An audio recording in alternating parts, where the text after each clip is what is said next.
The Bermuda Triangle is a roughly 500,000 square miles stretch of the North Atlantic Ocean between Florida, Bermuda, and Puerto Rico. It is one of the most heavily traveled shipping lanes in the world. Thousands of ships and aircraft pass through it every year without incident. The United States Coast Guard does not recognize it as a uniquely dangerous area. The National Oceanic and Atmospheric Administration has stated that there is no evidence that mysterious disappearances occur with any greater frequency there than in any other comparable region of the ocean. And yet, over 50 ships and 20 aircraft have vanished in this water. Some sent distress calls that cut off mid-sentence. Some were found drifting with no crew. Some left behind nothing at all. No wreckage, no oil slick, no bodies, no explanation. The Bermuda Triangle may not be supernatural, but the ships that disappeared inside it are real. The people who sailed them are real. And the silence that followed is real. These are 5 of them. 5 ships that sailed in and were never found. The first ship, the steamship Sandra. 1950. The steamship Sandra was a 350-foot tramp steamer carrying a cargo of insecticide from Savannah, Georgia to Puerto Cabello, Venezuela. She departed in June of 1950 with a crew of 11 men. The weather was fair and the seas were moderate. The ship was old, but in acceptable condition, a Liberty ship veteran of the Second World War that had been converted for commercial cargo. The Sandra sailed south along the Florida coast, passed through the Straits of Florida, and entered the Bermuda Triangle. She was never seen again. No distress call was received. No wreckage was found. No bodies were recovered. No oil slick was spotted on the surface. 11 men and 350 feet of steel simply ceased to exist.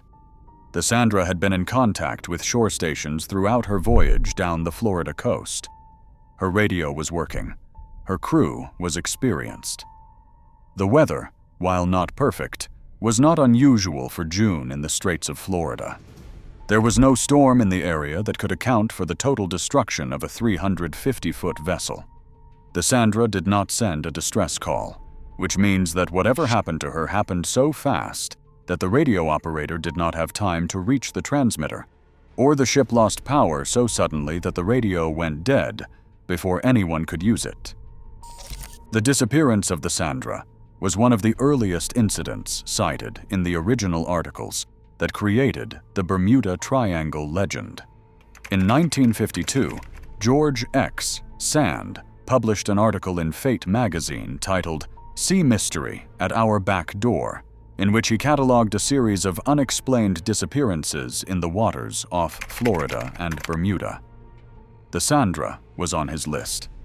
The article was the first to describe the now familiar triangular area, and the Sandra was one of the ships that gave it credibility.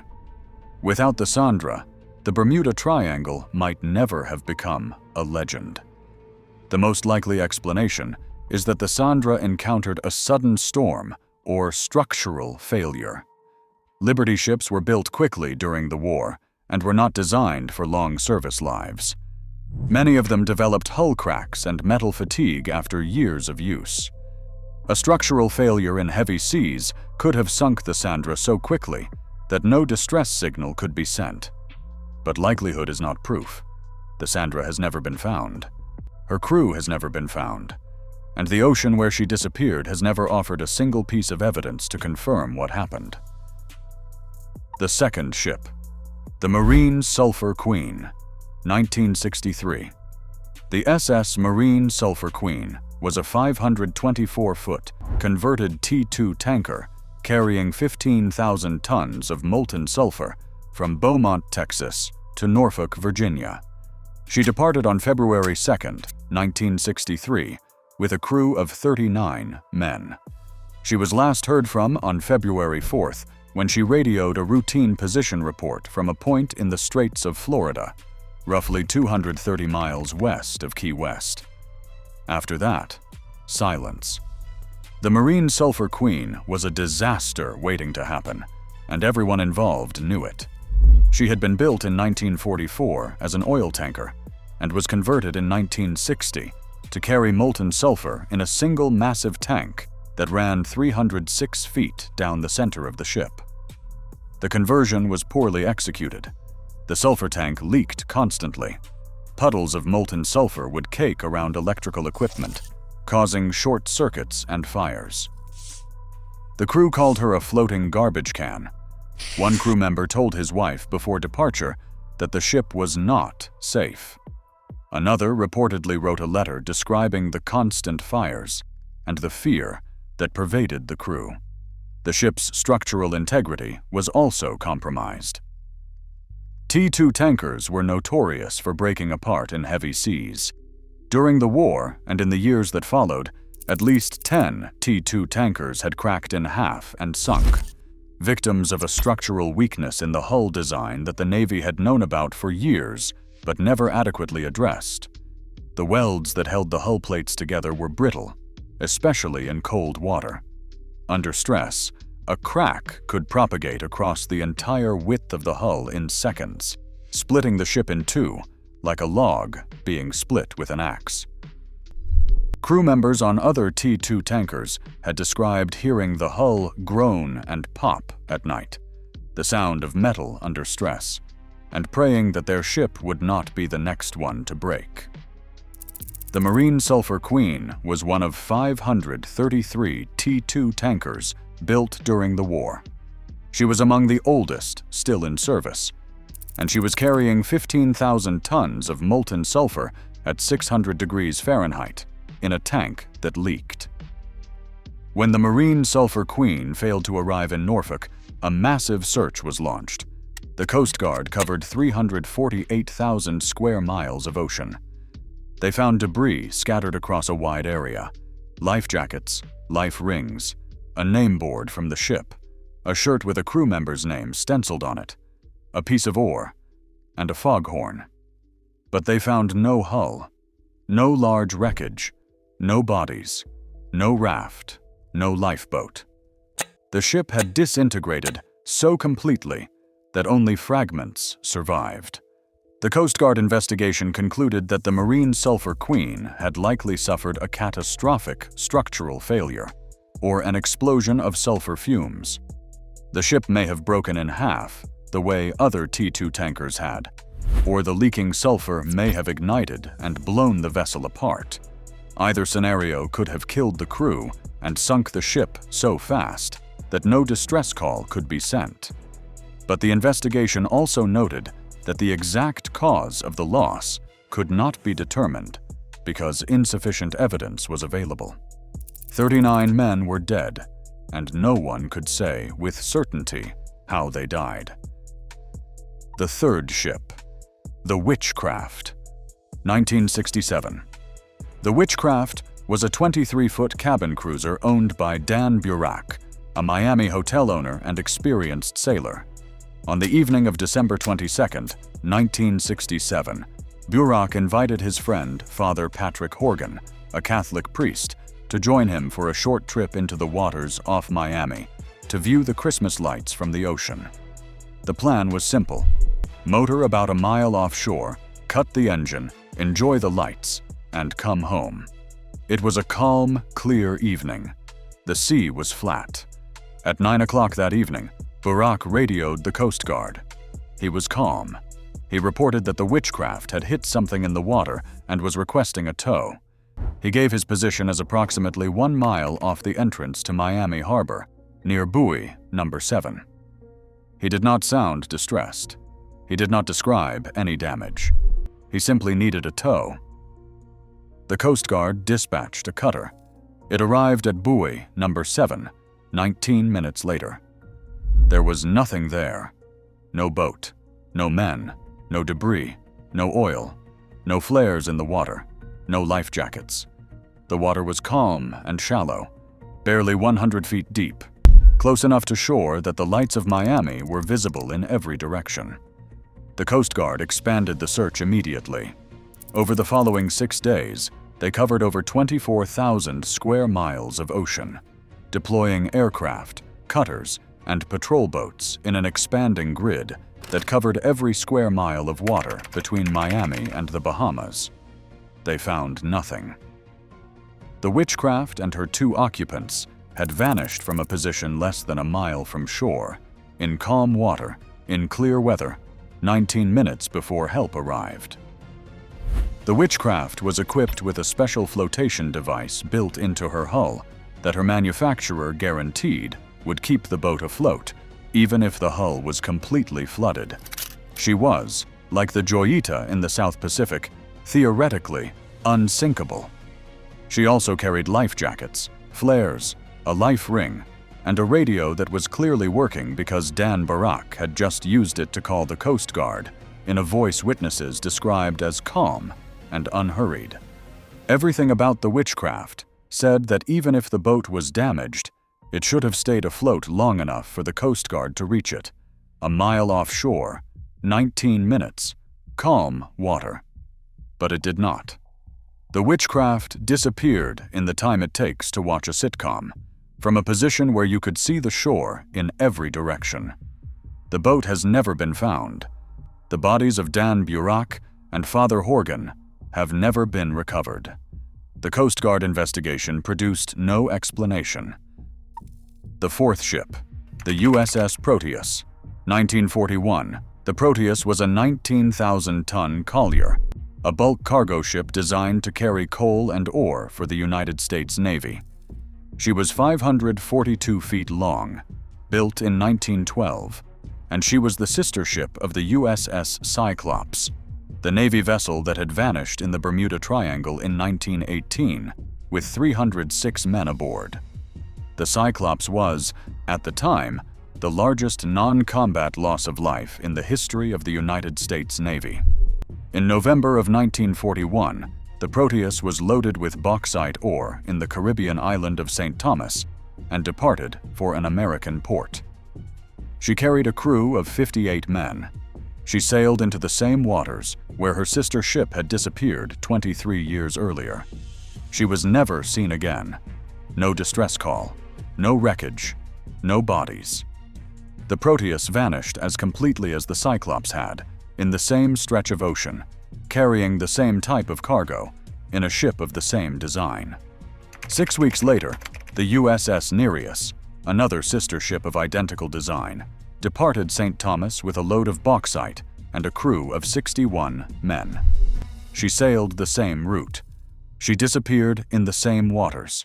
No distress call, no wreckage, no trace. The Nereus was gone, just like the Proteus, just like the Cyclops before them. 3 identical ships, the same design, the same cargo, the same route, the same stretch of ocean. Over a period of 23 years, the Atlantic swallowed all 3 of them and returned nothing. Not a plank of wood, not a lifeboat, not a body, not a single piece of wreckage from any of the 3 vessels has ever been found on any shoreline or on the ocean floor. The combined death toll was 425 men, and the ocean has never explained a single one. The disappearance of 3 sister ships in the same waters is the single most statistically improbable detail in the entire history of the Bermuda Triangle. If one ship sinks, it is a tragedy. If 2 identical ships sink in the same place, it is a pattern. If 3 identical ships sink in the same place over 23 years, it is something that demands an explanation, and no explanation has ever been found that accounts for all 3. Some historians have suggested that the Proteus and Nereus may have been torpedoed by German U-boats. The United States entered the Second World War in December of 1941, and German submarines were active in the Caribbean. U-boats sank hundreds of Allied vessels in the Western Atlantic during the war, but no U-boat commander ever claimed credit for sinking either ship. Post-war examination of German naval records, which were captured intact and have been exhaustively studied by historians, found no evidence that either vessel was attacked. If a U-boat had sunk the Proteus or the Nereus, the commander would have logged it. They logged everything. The kills were a matter of professional pride. Neither ship appears in any German record. The Navy's own investigation concluded that the cause of their disappearances remained unknown. Structural weaknesses that may have doomed the Cyclops, such as an overloaded hull, a cracked keel, or design flaws that allowed the ship to break apart in heavy seas, may have killed her sisters too. The Proteus-class colliers were top-heavy vessels that carried heavy ore in holds that sat high in the ship. In rough seas, with a full load of bauxite shifting in the hold, the ships could have rolled beyond recovery and capsized in seconds. But without wreckage, without evidence, without survivors, the word "aimé" is the only honest word available. The fifth ship, the SS Faro, 2015. The SSL Faro was a 790-foot cargo ship, a roll-on, roll-off container vessel that carried cars, trucks, and shipping containers between Jacksonville, Florida, and San Juan, Puerto Rico. She was old by modern standards, built in 1975, but she had been maintained, inspected, and certified as seaworthy. She departed Jacksonville on September 29, 2015, with a crew of 33 and a full load of cargo. Hurricane Joaquin was building in the Atlantic. The storm had been forecast, but its track was uncertain. Captain Michael Davidson reviewed the weather data and decided to sail. His route would take the Faro east of the Bahamas, close to the storm, but according to the forecast models he was using, not through it. The models were wrong. Joaquin intensified rapidly and shifted west, directly into the Faro's path. By the early morning hours of October 1st, the ship was sailing into the heart of a Category 4 hurricane, with sustained winds of 140 miles per hour and waves over 40 feet. At 7:15 in the morning, the Faro sent a distress signal from a position near Crooked Island in the Bahamas. The crew reported that the ship had lost propulsion, was listing heavily, and was taking on water. That was the last communication. The Faro, her 33 crew members, and her cargo disappeared. The Coast Guard launched a massive search. They found debris, containers, life jackets, and a badly damaged lifeboat. One body was found in a survival suit, floating in the open ocean. The other 32 crew members were never recovered. The wreck was located in October 2015, sitting upright on the seafloor at a depth of 15,000 feet near the Bahamas. An investigation by the NTSB determined that the Faro had flooded through an open scuttle on a lower deck and lost stability. The ship capsized and sank within minutes. The NTSB also found that Captain Davidson had been using outdated weather information from a satellite system that updated less frequently than shore-based forecasts. He sailed into the hurricane because his data told him it was not there yet. The Voyage data recorder, recovered from the wreck in 2016, contained 26 hours of audio from the bridge. The recordings captured the final hours of the Faro in devastating detail. The crew discussed the storm with increasing concern. The second mate questioned the captain's decision to maintain course. The chief mate noted that the weather was far worse than predicted. The growing realization, audible in the changing tones of voice, was that they were sailing into something they could not survive. There was the moment the ship lost power and the emergency generator kicked in. There was the moment the list became so severe that objects began sliding across the bridge. Captain Davidson's voice, ordering his crew to abandon ship, sounded composed in a way that was either courage or shock. And then the sounds of water, and wind, and the groaning of steel, and then silence. 33 people died. One body was recovered. The other 33 minus 1, 32, remain with the ship, 15,000 feet below the surface, in the deepest water of the Atlantic. 33 people died. The Faro is the most recent major maritime disaster in the Bermuda Triangle. She is also the only ship on this list whose fate is known with certainty. The wreck has been found. The cause has been determined. The recordings have been heard. And yet the Faro belongs on this list because she proves something that the Sandra, the Marine Sulphur Queen, the Witchcraft, and the Proteus and Nereus only suggested. The Bermuda Triangle does not need to be supernatural to be deadly. It does not need magnetic anomalies, or methane eruptions, or alien abductions, or the lost city of Atlantis. It needs only what it has always had: violent weather, strong currents, deep water, and the willingness of men to sail into conditions that should have kept them in port. The ocean does not care about legends. It does not care about triangles or mystery, or the stories that humans tell about it. It cares about physics, wind speed, wave height, hull integrity, the weight of cargo against the strength of steel. When the numbers go wrong, the ocean takes what it takes, and it does not return it. And the silence that follows is not mysterious. It is final. 5 ships: the Sandra, the Marine Sulphur Queen, the Witchcraft, the Proteus and Nereus, the Faro. Between them, they carried 143 people into the Bermuda Triangle. Some sent distress calls, some did not. Some left wreckage. Most left nothing. All of them are gone, taken by a stretch of ocean that is no more dangerous than any other stretch of ocean, except that this one has a name, and the name makes people remember what the sea would prefer. They forget that every voyage is a bet, and the ocean always keeps the house advantage. If you want to hear the stories of what else the sea has taken and never returned, subscribe. There's always another ship that never came home.